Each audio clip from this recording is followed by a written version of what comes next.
یاد رکھیے کہ انسان کے تین دوست ہوتے ہیں۔ نمبر ایک اس کا مال، نمبر دو اس کے دوست احباب رشتہ دار گھر والے، اور نمبر تین اس کا عمل۔ جیسے ہی رشتہ حیات منقطع ہوتا ہے، انسان کی روح نکلتی ہے، تو اس کا مال سارا اس کی ملکیت سے نکل جاتا ہے۔ اب وہ اس کا مال نہیں ہے، وہ وارثوں کا مال ہے۔ آپ نے اگر 50 پلاٹ بھی بنائے تو وہ کس کے ہیں؟ وارثوں کے۔ کمائے آپ نے پوری زندگی اللہ تعالیٰ کی ذات سے غافل ہو کر، عبادت سے غافل ہو کر، حلال و حرام کی تمیز اٹھا کے خوب دولت کمائی، فائدہ کتنا اٹھایا، کھایا کتنا، استعمال کتنا کیا، پہنا کتنا؟ ہر آدمی کی ضرورت تقریباً یکساں ہوتی ہے۔ اگر کوئی روزانہ 1 کروڑ روپے بھی کمائے گا، روٹی تو 2 ہی کھائے گا۔ سمجھ رہے ہیں؟ تو دنیا کی ضرورت تو محدود ہے۔ تو جیسے ہی رشتہ حیات منقطع ہوتا ہے، انسان کا جو مال ہوتا ہے وہ اس کی ملکیت سے نکل کر ورثاء کی ملکیت میں آ جاتا ہے۔ پہلا دوست اس کا گیا، اب اس کے بعد دوسرے دوست اس کے اعزاء ہیں، اقربا ہیں، رشتہ دار ہیں۔ یہ اس وقت تک ساتھ ہیں جب تک کہ وہ قبر میں نہیں چلا جاتا۔ یہ لوگ بھی کیا کرتے ہیں؟ کہتے ہیں بھائی جلدی جلدی نہلاؤ، کفن پہناؤ، غسال کو بلاؤ، قبر کا انتظام کرو۔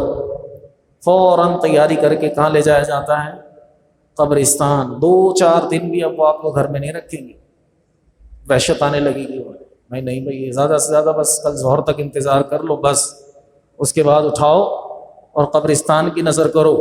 اور جب قبرستان میں بھی جائیں گے تو بہت سے لوگ کہہ رہے ہوتے ہیں بھائی یہ سوراخ بھی بند کرو، تھوڑی سی روشنی نہ چلی جائے اندر۔ شرعی فریضہ بھی ہمارا، لیکن کتنا ہی قریبی ہو، کوئی سوراخ کھلا چھوڑے گا؟ چلو یہ سوراخ کھلا چھوڑ دیتے ہیں، یا کوئی پنکھا لگا دیتے ہیں قبر کے اندر، یا کوئی لائٹ کا انتظام کر دیتے ہیں، کرے گا کوئی؟ نہیں کر سکتا۔ نظام ہی ایسا اللہ تعالیٰ نے وضع کر دیا ہے، بنا دیا ہے کہ وہ رشتہ دار جو پوری زندگی اس سے محبت کے دعوے کرتے رہے، وہ دوست احباب جو ایک دوسرے کے بغیر رہتے نہیں تھے، اب وہ اسے من و مٹی تلے دبانے کے بعد وہاں 1 گھنٹہ بھی نہیں رکتے۔ جو زیادہ محبت والے ہوتے ہیں تھوڑی دیر رکتے ہیں، اس کے بعد وہ بھی پھر رخصت ہو جاتے ہیں۔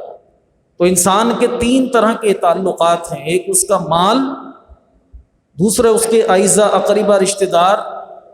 جیسے ہی موت آئی، مال چلا گیا، اس کے بعد جب قبر کے اندر دفنا دیا گیا تو دیگر احباب بھی رخصت ہو گئے۔ اب اس کے ساتھ پتہ ہے کون ہے؟ وہ تیسرا دوست۔ وہ کون تھا؟ عمل تھا۔ وہ کیا تھا؟ عمل تھا۔ اگر عمل اس نے اچھے کیے، اعمال اس نے صالح کیے، تو یاد رکھیے یہ ہمیشہ اس کے لیے برزخ میں، قبر میں انسیت کا سبب بنتے رہیں گے۔ حتیٰ کہ ایک روایت میں آیا کہ جب انسان کو قبر میں دفنا کے سب چلے جاتے ہیں تو اچانک کوئی شخص انسانی صورت میں اس کی بائیں ران کو حرکت دیتا ہے، اس کو بیدار کرتا ہے۔ وہ انسانی صورت میں ہوتا ہے تو وہ مردہ اس سے پوچھتا ہے تم کون ہو؟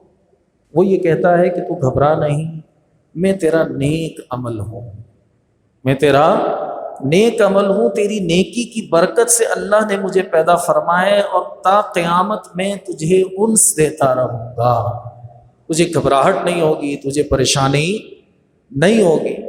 تو انسان کے جو نیک اعمال ہیں وہ اس کے مرنے کے بعد اس کے کام آتے ہیں۔